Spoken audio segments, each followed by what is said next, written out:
Happy 1M Kuya Renan, gatasan mo si D. So may kisabay na rin tayo doon. Pansin ko nga parang ilan na lang kami mga nagko-content na hindi nakikigatas doon eh. So, pwede naman natin gawin yun. Tara, bakit hindi? Kailangan natin itong gawin. Sa panahon ngayon, nahihirapan ako mag million views. At pag kinontent mo si Diwata, automatic yon, million views yon. Kahit hindi na yung pagkain, makikikapi lang tayo. Tara.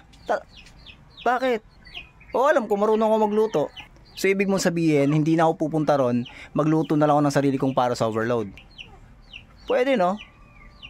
Feeling ko mas okay yun. Tara, yun na lang gawin natin. Bakit? Per kilo? 4? Ay, ako si Kuya Renan. Tambay ako pero marami yung pangarap. Pangarap ko yung mama na walang ginagawa at kung paano gagawin yon, hindi ko pa rin po alam. So nitong mga nakarang araw, medyo dumadami nag-request sa akin na, Kuya Renan, try mo kaya sumabay na rin doon sa usong content ngayon, yung para sa overload ni Diwata. Napapansin ko nga, usong-uso yung content regarding sa para sa overload ni Diwata. At bilang isang content creator, makikita mo naman yung trend. Pag nag-content ka regarding sa pares na yon, automatic talaga million views yon. At para nga rin sa isang katulad kong content creator, ay medyo tempting nga naman talaga na subukan sana. Kaso nga lang, meron akong isang malaking problema. Yung Diwata Pares Overload, nasa Metro Manila. Ako, nasa Bicol ako situated guys. Andito ako sa probinsya namin. Nag-relax ako at nakatambay dito sa bahay. O baka sabihin na naman ng iba, okay lang yan Kuya Renan. Pag dumayo ka na Maynila para mag-content daw sa Diwata Pares Overload, bawi mo naman yun eh. Mag-million views naman yung content mo eh. Pero nga lang para sa akin, medyo hindi practical kung dadayo ako ng Maynila para mag-content lang doon. Alam niyo ba kung gaano katagal ang biyahe galing Maynila papuntang Bicol? One way lang, 15 hours mga lodi. 15 oras. Hindi rin naman ako mayaman so wala akong pera pang pamasahe sa airplane. Tapos pagdating doon magbabayad pa ako ng accommodation kasi wala rin naman akong bahay doon. Tapos ipila pa ako ng pagkahaba-haba. Tapos pag nag-content na ako doon, hindi naman ako pwede mag-review ng pagkain. Hindi ko alam kung anong gagawin ko kung sakaling kumain ako doon eh. Kasi pag sinabi ko na masarap yung pares, worth it, may mga tao magsasabi na, nako maniwala kay Kuya Renan. Overrated daw, sabi ng iba. Kung sakaling hindi naman ako masarapan, tapos medyo makulangan ako, tapos sinabi ko naman yun sa vlog ko, sasabihin naman ng iba, nako, nananalang ka lang, nangihila ka pa baba, ingitero ka. So para sa ampat, nagpunta ako doon. Pero hindi naman sa pagpapakipokrito guys. Kung nasa Manila pa ako ngayon, legit, magpupunta rin ako doon. Baka isa pa ako sa mga pinakaunang pumunta ron eh. Kaso yun nga lang, isang beses lang ako magpupunta at isang beses ko lang din yung i-content. Tama na, di kumukuha yung cellphone ko.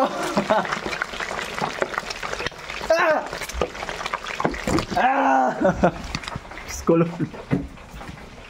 At syempre dahil medyo marunong din naman tayo magluto at majority ng content ko na napapanood nyo ay cooking content. Eh di gumawa na lang din tayo ng para sa overload natin, di ba? Mas safe ako kung ganitong content yung gagawin ko. Unang-una, magkakaroon naman ako ng entry doon sa umuusong para sa overload content. Pero hindi ko na kailangan bumiyahe, hindi na ako mapapagod, hindi rin na makakapagsalita ng something na pwedeng hindi magustuhan ng ibang tao. And lastly is, buong pamilya ko makakatikim at makakain ng para sa overload. Take note, paborito ni Commander tapos ng mga anak ko yung pares. So win-win situation yung para sa akin. Medyo magastos nga lang at matrabaho tong content na to guys. Actually, isa to sa mga cooking content na medyo napaggastos talaga ako ng konti kasi ang dami kong ginawa eh. Una, yung sa pares, baka yun. Tapos, kailangan ko rin ng lechong kawali. At syempre, may fried chicken din si Diwata so kailangan ko rin gumawa nun. Kaya pag itong content ko, hindi nga dumami yung views, nako, lugi talaga. Pero okay lang, nakakain naman kami na masarap eh. At alam nyo ba na hindi talaga ako marunong magluto ng pares? Ito yung first time nagagawa ko ng pares. At pares overload ba nga yung napili ko?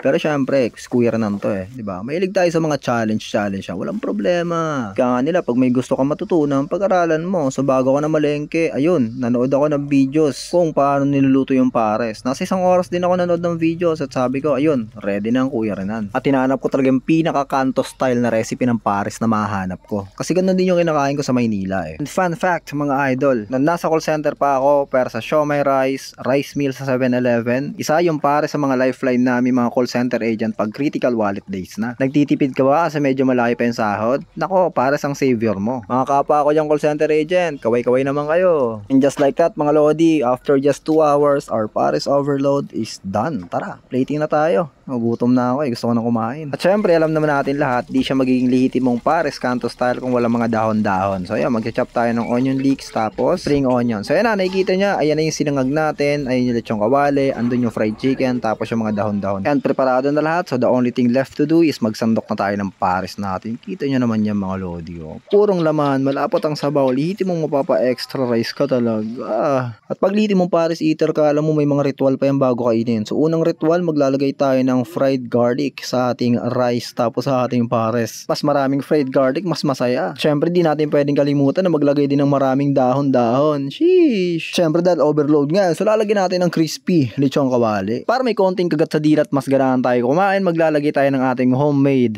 chili garlic oil. Baka naman. And to finish it off, syempre maglalagay tayo ng kalamansi for konting acidity. Tapos konting mekos-mekos lang, yun, pwede na kainin yung pares natin. Okay, pares overload check. Sabaw muna sabaw. Yummy! Sheesh! Ito talaga ako magre-review. Sobrang sarap naman ng pares na to, sir. Talagang overload na overload, oh. Daming laman. Ang sarap. Ito legit.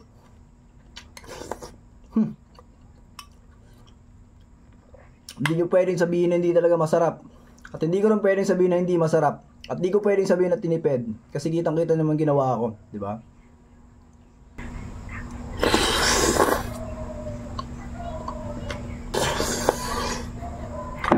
Bago tayo magkalimutan, may chicken pala tayo rito. Yeesh! Barat lang muna. Ang init pa. Tanga na. Sausaw din natin yun.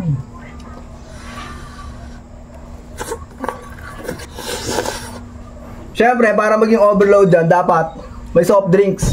Hindi pwede walang soft drinks yan. Nako, Diyos ko. Oh, ito, literal na overload.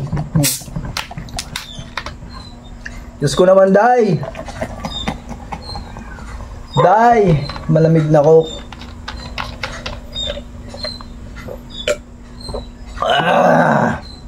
Hindi na kailangan dumayo, di ba? Sinasabi ko sa inyo. O diba, sabi ko sa inyo, di natin kailangan dumayo. Nagka-entry na ako sa usong-usong para sa overload content, di pa ako napagod. And take note, nakatikim pa kamo yung buong pamilya ko. At kung nagustuhan mo tong content ko na to, pakita mo na lang sa iba. That is it. Maraming salamat sa lahat ng suporta. Maraming salamat sa panonood. See you on the next one.